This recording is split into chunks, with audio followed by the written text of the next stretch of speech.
अब ये सब कैसे हुआ? ये सब ऐसे हुआ कि भारत में तमिलनाडु, कर्नाटक में आईफोन असेंबल करते हैं और भारत में बड़ा मोटा निवेश किया गया है, जिससे भारत में आईफोन बन रहे हैं, भारत में नौकरियां मिलती हैं और आज दुनिया में जो नए वर्जन का आईफोन है वो भारत से ही बनकर जा रहा है, मेक इन इंडिया। यही बात एक दिन टिम कुक ने कह दी थी कि अमेरिका में भी जो लोग आईफोन का इस्तेमाल करते हैं वो भारत का आईफोन, मेड इन इंडिया। और ये बात डोनाल्ड ट्रंप के दिल पर लगी, खासतौर पर तब लगी जब इंडिया ने कहा नहीं जी, आपने सीज फायर नहीं करवाया था। अब सवाल यह है कि अगर एप्पल भारत से मुंह मोड़ेगा तो क्या नुकसान सिर्फ भारत को होगा? डोनाल्ड ट्रंप को अंदाजा नहीं है। इससे आईफोन के दीवानों को नुकसान होगा जो इंडिया से लेकर अमेरिका तक है, क्योंकि अगर एप्पल इंडिया से जाता है तो कीमतें बढ़ जाएंगी, नौकरियां चली जाएंगी और सबसे बड़ी बात, कहीं ऐसा ना हो कि टेक्नोलॉजी जो है वो पॉलिटिक्स की बलि चढ़ जाए। वैसे ही जैसे एक ज़माने में ब्लैकबेरी चढ़ गई थी, याद है कि नहीं याद है? चलिए हम याद दिला देते हैं। ब्लैकबेरी कभी दुनिया का स्मार्टफोन में बेताज बादशाह था।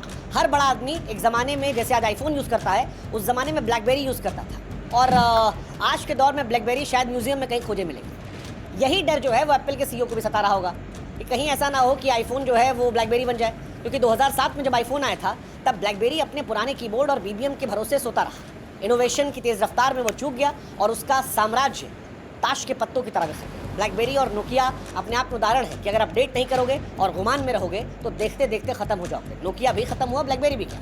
आज एप्पल के सामने जोखिम वही है। हालांकि एप्पल का दुश्मन इनोवेशन नहीं है, क्योंकि इनोवेशन में एप्पल बहुत आगे है, वो हर बार कुछ नया लेकर आता है, लेकिन उसका दुश्मन है ओवल ऑफिस में बैठा वो शख्स जिसको आज हम कह रहे हैं भस्मासुर, जो आईफोन को भस्म करने पर तुला हुआ है। क्योंकि अगर एप्पल भारत और चीन जैसे प्रोडक्शन पावर हाउस को छोड़कर अमेरिका में निर्माण करता है तो इससे लागत जो है वो बहुत ज़्यादा बढ़ जाएगी, मार्केट फिसल जाएगा और आईफोन की कीमत 2.5-3 लाख रुपए पार कर सकती है। और 2.5-3 लाख में लौंडे आईफोन खरीदेंगे? नहीं, मुश्किल है। कुछ लोग खरीदेंगे, लेकिन एक बड़ी आबादी जो है वो आईफोन से धीरे धीरे कटने लगी। प्लस जितने भी ये सैमसंग, वन प्लस और जितने और ब्रांड हैं, ये थोड़ा इनोवेशन बेहतर करके आईफोन की जगह रिप्लेसमेंट के तौर पर आ सकते हैं। और अगर इसी बीच में अंबानी साहब का दिल खुल गया या अडानी साहब का दिल खुल गया, जिनके पास पैसा बहुत ज़्यादा, जैसे जियो को ले आए, तो हो सकता है वहाँ से भी कोई कहानी निकल जाए। मतलब कुल मिलाकर कहानी ये कि इंडिया में एक नई अपॉर्चुनिटी पैदा कर देंगे जो आज नहीं है, क्योंकि आज हर आदमी ब्रांड के नाम पर एप्पल लेने जाता है। एक ज़माने में ब्लैकबेरी ने गलती की थी टेक्नोलॉजी को लेकर, लेकिन क्या एप्पल के साथ ये गलती पॉलिटिक्स में होगी?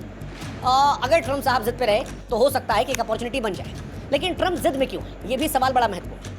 तो ट्रम्प जिद में इसलिए है क्योंकि डोनाल्ड ट्रम्प को इस बार नोबेल पुरस्कार चाहिए। उनके मन में एक सपना है कि यार आखिरी टर्म है, इस बार अगर नोबेल प्राइज़ मिल गया तो मज़ा आ जाएगा। और यही कोशिश वो इंडिया, पाकिस्तान से लेकर रूस, यूक्रेन में, सीरिया में, दुनिया के अलग अलग देशों में कर रहे हैं कि हर तरफ चले जाएं, जहां पर मामला हिट हो गया वहां से नोबेल प्राइज़ उठा लेंगे। इंडिया, पाकिस्तान क्योंकि बड़ी आबादी वाले देश हैं, यहाँ पर दुनिया की नज़र ज़्यादा थी, इसीलिए डोनाल्ड ट्रम्प ने 5-6 बार कह दिया 10 दिन में कि मैंने जंग रोकी, मैंने जंग रोकी, मैंने जंग रोकी।